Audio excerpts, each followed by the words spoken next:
नमस्कार, बेस्ट ज्ञान चैनल पर आप सबका स्वागत है।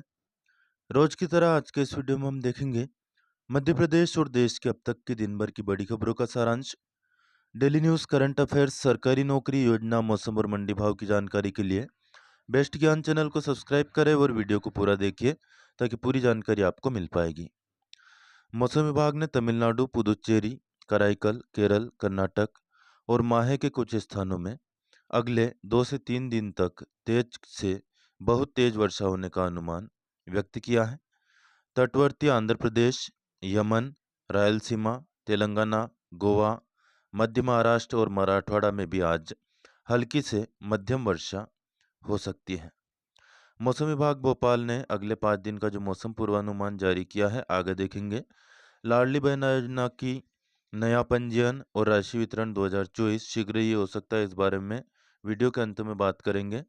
मुख्यमंत्री डॉक्टर मोहन यादव का आज के कार्यक्रम देख लेते हैं। सुबह 9:45 पर तिलकेश्वर गौशाला में गोवर्धन पूजा, 10:40 पर रत्नाखेड़ी गौशाला में गोवर्धन पूजा, 11:30 बजे बहुउद्देशीय खेल परिसर नानाखेड़ा का उद्घाटन और दीपावली मिलन समारोह में शामिल होंगे। इसके बाद दोपहर 1:30 बजे सालरिया गौ अभयारण्य सुसनेर में गोवर्धन पूजा करेंगे।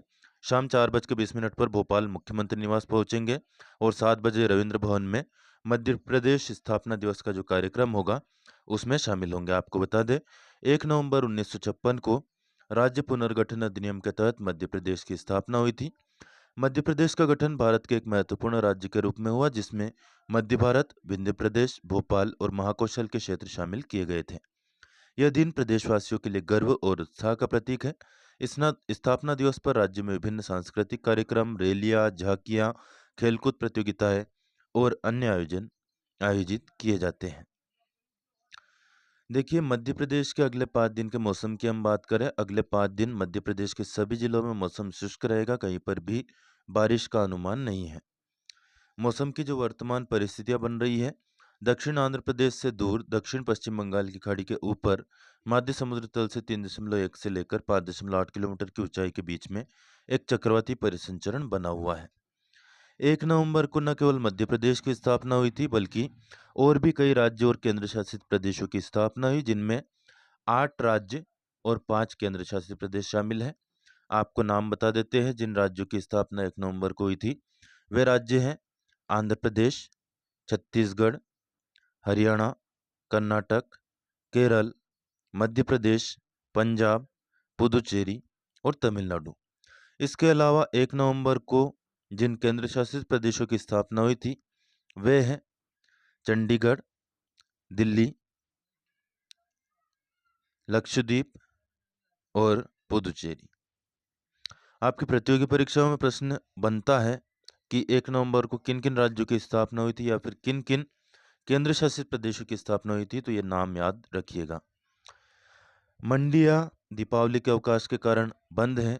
दीपावली की आपको बहुत बहुत हार्दिक बधाई और शुभकामनाएं।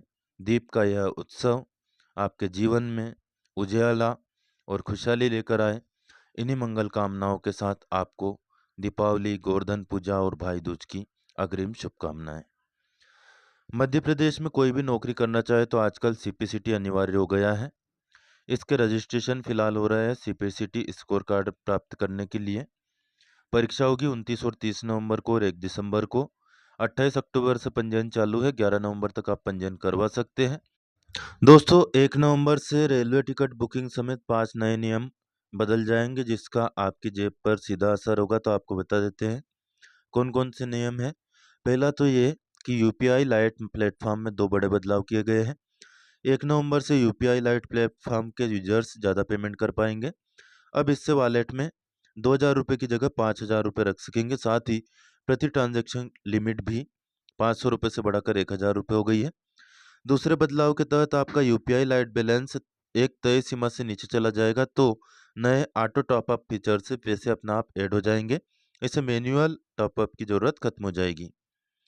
रेलवे टिकट की एडवांस बुकिंग के संबंध में नए नियम आज से लागू होंगे। अब आप ट्रेन की टिकट पहले की तरह यात्रा की तारीख से 120 दिन पहले की बजाय 60 दिन पहले कटा सकेंगे, यानी कि 6 महीने पहले नहीं बल्कि 2 महीने पहले।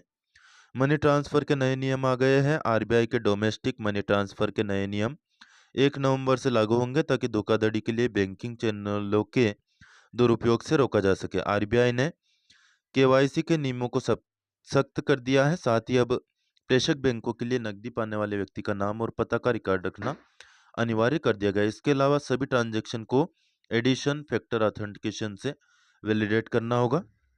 म्यूचुअल फंड इनसाइडर ट्रेडिंग से जुड़े नियमों में भी बदलाव किया गया है।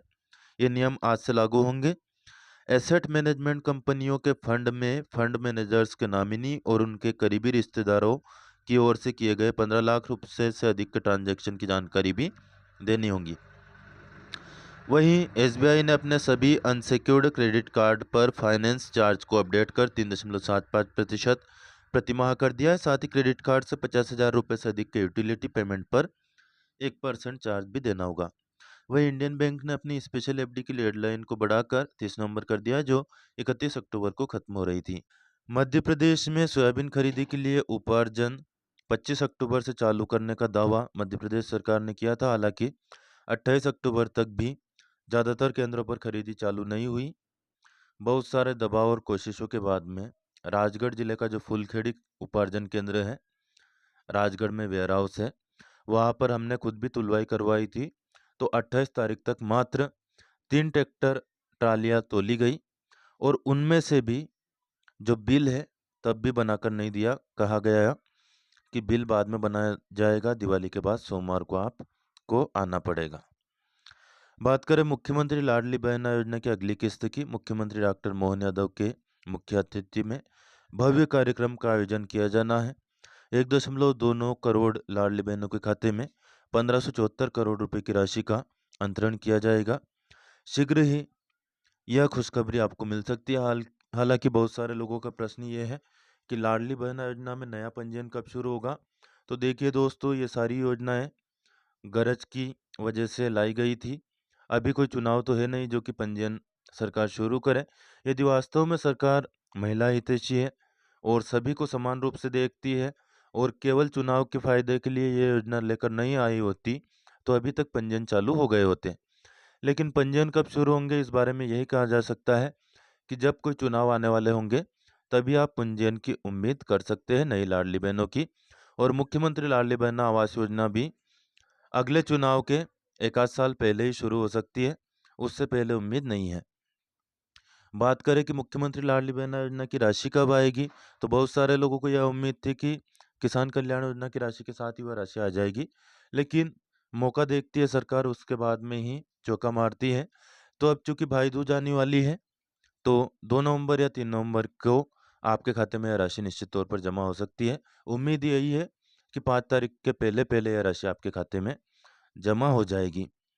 आप कमेंट करके बताइए लाडली बहना के संबंध में आपके क्या विचार है। मुख्यमंत्री लाडली बहना योजना की जैसा हमने अनुमान जताया था, उसी तरह से राशि आई है और भाई दूज के दिन या उससे पहले यह राशि भी आपकी लाडली बहना की भी डल सकती है। मुख्यमंत्री डॉक्टर मोहन यादव की अध्यक्षता में हाल ही में बेरोजगार युवकों के लिए एक महत्वपूर्ण फैसला किया गया है। मंत्रिपरिषद की जो बैठक हुई थी उसमें वर्तमान में जो 12,670 मिनी आंगनवाड़ी केंद्र संचालित है, उनको पूर्ण आंगनवाड़ी केंद्रों का उन्नयन करने का निर्णय लिया गया है। इससे फायदा ये होगा कि इन मिनी आंगनवाड़ी केंद्रों के उन्नयन के बाद पहले इसमें केवल 1 कर्मचारी होता था, अब 2-2 कर्मचारी होंगे। एक पद होगा आंगनवाड़ी कार्यकर्ता का और एक पद होगा आंगनवाड़ी सहायिका का।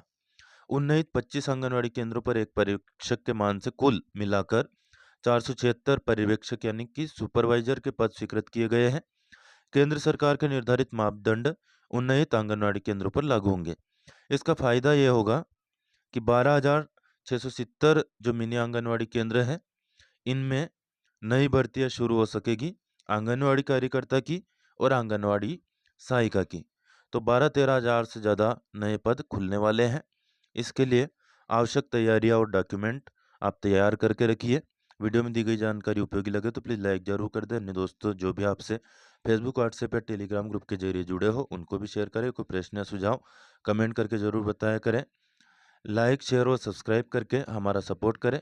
आपके सपोर्ट से हमें हौसला मिलता है। हम और अधिक काम की और ज्ञान की जानकारी आपके लिए लगातार लाते रहेंगे।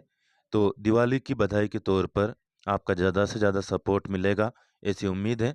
आप सभी को सपरिवार एक बार फिर दीपावली की बहुत-बहुत हार्दिक शुभकामनाएँ और बधाई। धन्यवाद। जय जवान, जय किसान, जय हिंद, जय भारत।